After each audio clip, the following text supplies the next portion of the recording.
Hey guys, it's Rick Utzer here with Airgun Web and Airgun Web TV, and today we're going to take a look at the Evanix Air Speed. This is 25 caliber, and I think you guys are really going to like this. Okay, so now that I'm out here at the West Texas Ranch, and I'm here permanently, there are a few things I'm looking to kind of have set up ready at the go.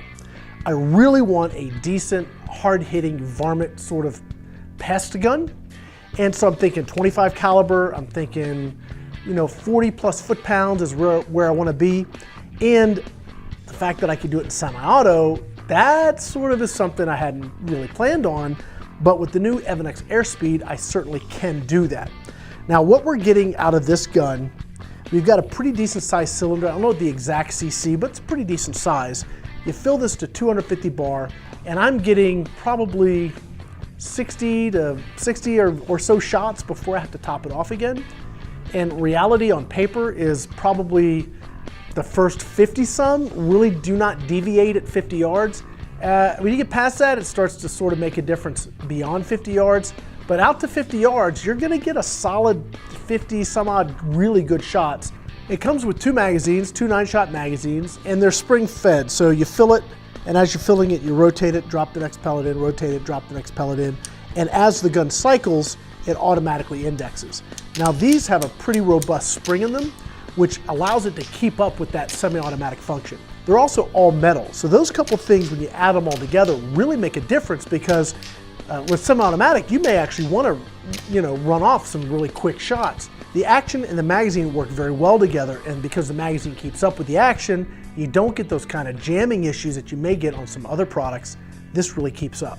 Now, I talked a little bit about energy. We're getting around 900 feet per second. Now, there is a bit of a drop because it's not regulated, although you can get one, at least they're telling me down the road, you may be able to get one that is regulated. But right now, really the consistency is pretty doggone good. I mean, there's a little bit of a drop, there's a curve and a teeny little bit of drop every shot, but on paper, I'm getting 1-inch groups at 50 yards. Now, if I just rip them, I'm not as accurate if I'm just going rapid fire. But if I just put my, just really sit down and try and aim and don't get crazy with the semi-automatic action, I could put all 9 shots in a group like that at 50 yards pretty much every time I sit down. Now, you can hit out at 75 yards and you can hit out at 100 yards. Accuracy kind of starts to go away at those ranges. But inside 50 yards, this thing is an absolute tack driver.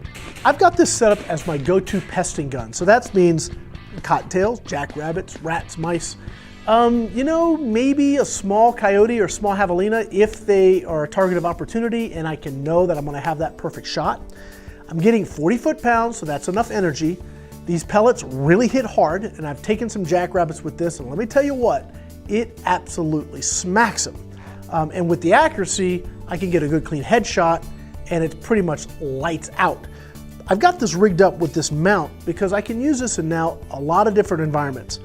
I found this really cool little camera, so I can mount this like this, and actually it's kind of great if I'm out solo hunting. I can actually get some great hunting footage, and I'll put something up there right now. You're probably seeing the jackrabbit I took just the other day on this rig with that setup, and it's pretty cool that I can just take this out and get that kind of footage.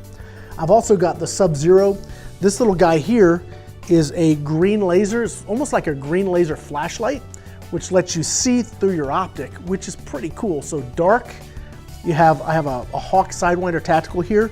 I turn on the illumination, turn this on, and I can actually see out to about 35, 40 yards, see clearly in the scope in like total darkness, which is very cool. This illuminates whatever you're looking at, which is pretty awesome.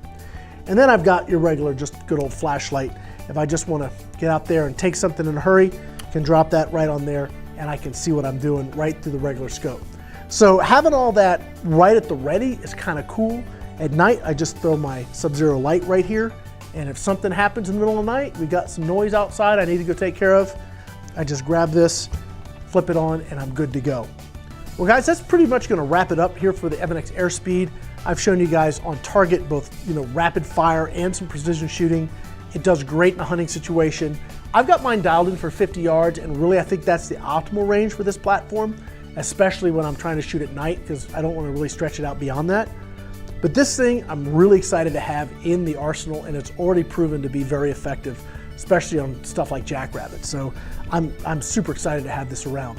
This is not one of those vaporware things that never is going to come in. These are in the States already. They're readily available, and you can pick these up. I'm going to have them in 22 and 25 caliber, and 25s pushing 40 foot-pounds, 22s like low 30s or high 20s. So very, very capable gun, great shot count, good accuracy, great power, very, very reliable, and that's what you want in a semi-auto. My name is Rick Utzer here with Airgun Web, Airgun Web TV. Thanks for watching.